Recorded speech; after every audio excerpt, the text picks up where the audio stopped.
Olá a todos e todas! Começa o Proclamação e começa com a fala muito especial do pastor Manfred Grelet, ex-diretor da Visão Mundial no Brasil e importante personalidade da história batista, com grande colaboração à igreja na área de missão integral, entendendo o homem e suas necessidades de forma completa e associada. Vamos ouvir sua fala sobre o tema dessa semana, serviço? A vocação mais sublime do cristão é a vocação de sermos semelhantes a Jesus, assim que não vivamos mais nós, mas Cristo viva em nós. Nós devemos ser uma espécie de interpretação viva do Evangelho de Jesus Cristo através da nossa vida.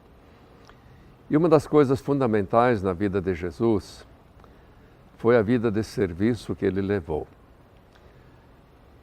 Ele disse: "Eu estou entre vós como aquele que serve."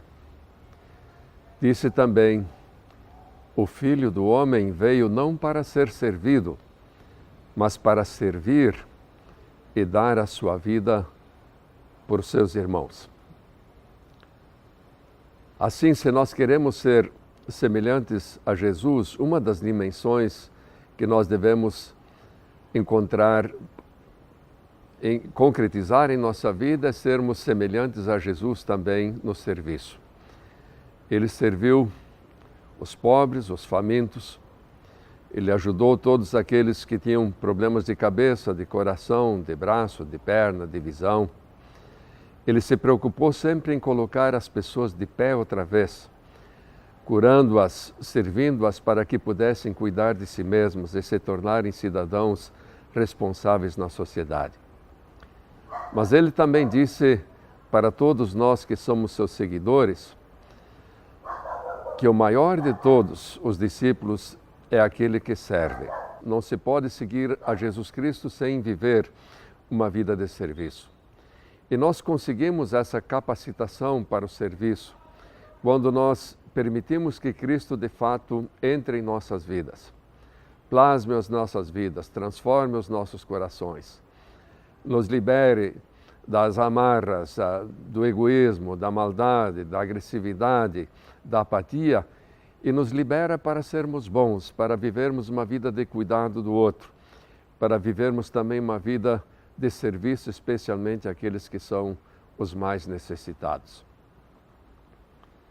Eu creio pessoalmente que a vida cristã e o seguimento de Jesus têm três dimensões fundamentais. O serviço é uma delas, a outra é o testemunho e a outra é a luta pela justiça. Mas o ponto hoje é o serviço. Eu gostaria de dizer que quando em 1980 nós começamos com outros amigos a lutar por uma compreensão mais ampla, integral da missão da igreja, o serviço era desconsiderado, se temia especialmente o evangelho social, que ia um grupo abdicar da pregação, do testemunho e enveredar somente pela vida de serviço. Isso seria uma lástima. Nós devemos continuar dando o nosso testemunho, mas também devemos imitar a Jesus numa vida de serviço.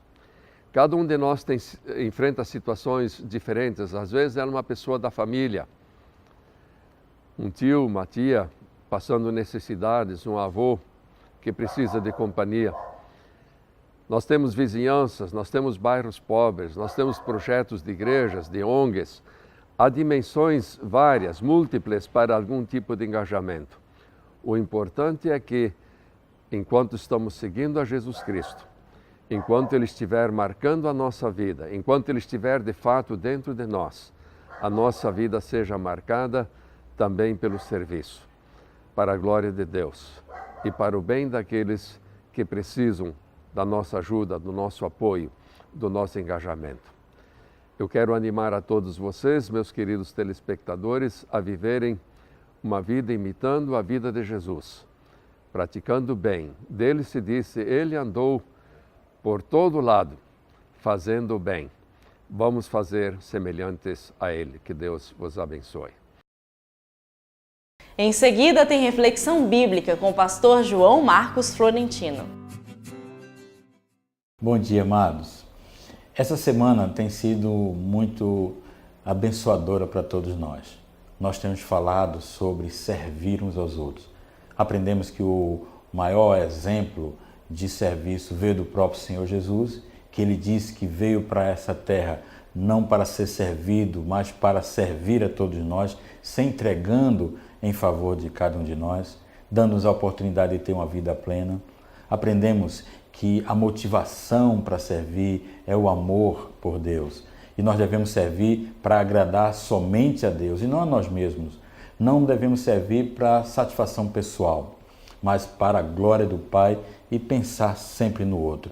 E ontem nós vimos também sobre serviço, prática. Não adianta falar sobre serviço, falar sobre amor, se a gente não põe o amor em prática, se a gente não demonstra com atos de bondade. E hoje nós queremos encerrar essa semana olhando para aqueles que Deus, de uma maneira ainda mais especial, convidou, vocacionou para o serviço. Chamam-se os diáconos. Naqueles dias, multiplicando-se o número de discípulos, houve uma murmuração dos helenistas contra os hebreus, porque as viúvas deles estavam sendo esquecidas na distribuição diária.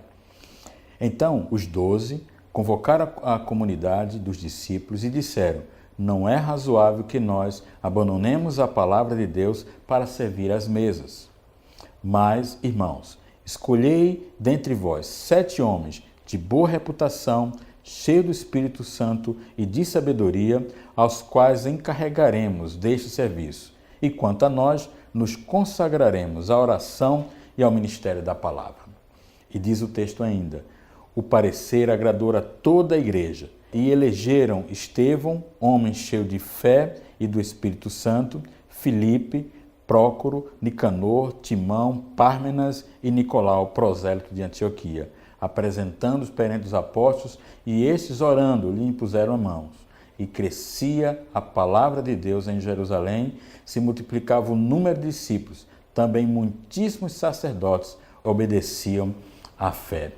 Então, o texto deixa claro para nós que naquele momento havia uma necessidade de abençoar a igreja. Os líderes, os apóstolos, estavam envolvidos na pregação do evangelho, no ensino da palavra, e com isso, no dia a dia, faltavam alguns momentos pessoas que pudessem atender às necessidades físicas, materiais daquelas pessoas que estavam ali ao redor e envolvidas na igreja. Foi aí então que nasceu o diácono, a figura do diácono.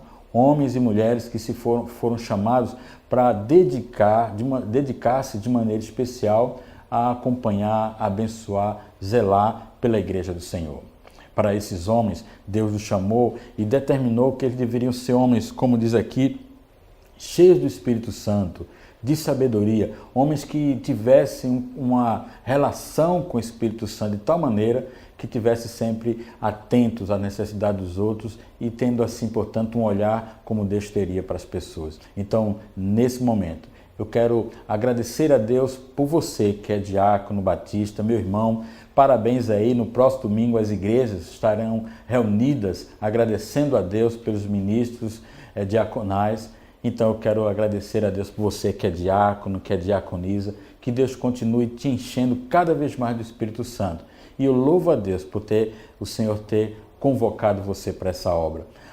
Parabéns aí à Associação dos Diáconos pelo trabalho lindo que vem fazendo aqui no nosso estado, através das ações e do apoio ao corpo diaconal.